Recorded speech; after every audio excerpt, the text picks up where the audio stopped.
Kasus korupsi Kejaksaan Negeri Mojokerto mencoba melarikan diri saat akan ditangkap Jumat siang. Meriasti dengan sejumlah pelaku lainnya mengajukan pinjaman proyek konstruksi ke Bank BPD Cabang Pasangkayu dan ternyata proyek tersebut fiktif. Kejaksaan Tinggi Gorontalo menahan seorang pejabat Bank Sulawesi Utara Gorontalo atau Sulutgo di Kabupaten Gorontalo karena diduga melakukan tindak pidana korupsi pemberian kredit investasi dan modal yang tidak sesuai aturan bank. Hari ini penyidik Komisi Pemberantasan Korupsi rencananya memeriksa Wakil Ketua DPR Aziz Syamsuddin. Saat ini beredar informasi Aziz sudah berstatus tersangka dugaan suap dana alokasi khusus Lampung Tengah.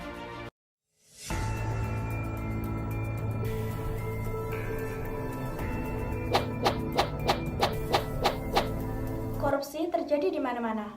Lalu, apa itu korupsi? Faktor apa saja yang mendorong korupsi? Apa dampaknya? Dan bagaimana cara mencegahnya? Untuk itu, mari simak video berikut ini. Menurut Undang-Undang Nomor 31 Tahun 1999 tentang tindak pidana korupsi, korupsi yakni setiap orang yang secara melawan hukum memperkaya diri sendiri atau orang lain atau suatu korporasi yang dapat merugikan keuangan negara atau perekonomian negara. Bentuk korupsi yakni meliputi suap, perbuatan curang, pemerasan, gratifikasi, penggelapan dalam jabatan, konflik kepentingan, dan merugikan keuangan negara.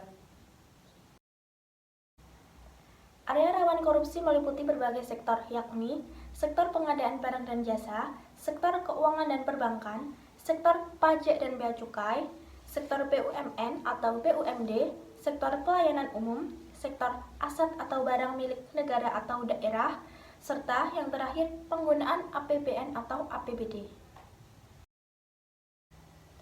Faktor penyebab korupsi terdiri dari faktor internal dan faktor eksternal. Faktor internal meliputi sikap merasa selalu kurang, moral lemah, penghasilan kurang mencukupi, kebutuhan hidup yang mendesak, dan gaya hidup konsumtif.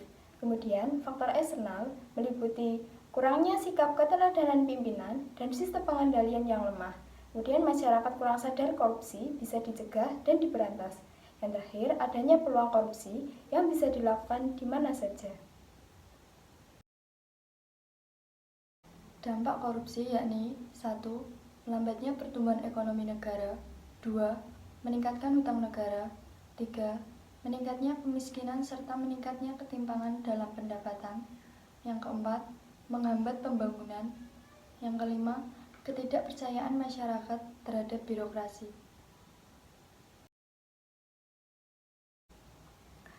Cara-cara mencegah korupsi. 1. Membangun pendidikan moral dan menanamkan sifat kejujuran. 2. Membangun ASN yang berintegritas tinggi. Dan yang terakhir, melakukan sosialisasi pendidikan anti korupsi di sekolah, universitas, hingga masyarakat umum, atau bisa memanfaatkan sarana media sosial. Katakan tidak pada korupsi, jangan sampai hati nurani mati. Wahai generasi penerus bangsa, korupsi bukan budaya, tak seharusnya dilestarikan atau dipelihara. Negara tidak akan hancur oleh ribuan pengemis, tetapi suatu negara bisa hancur hanya dengan beberapa koruptor. Mari kita bersama melawan korupsi untuk menjadikan negara Indonesia anti korupsi.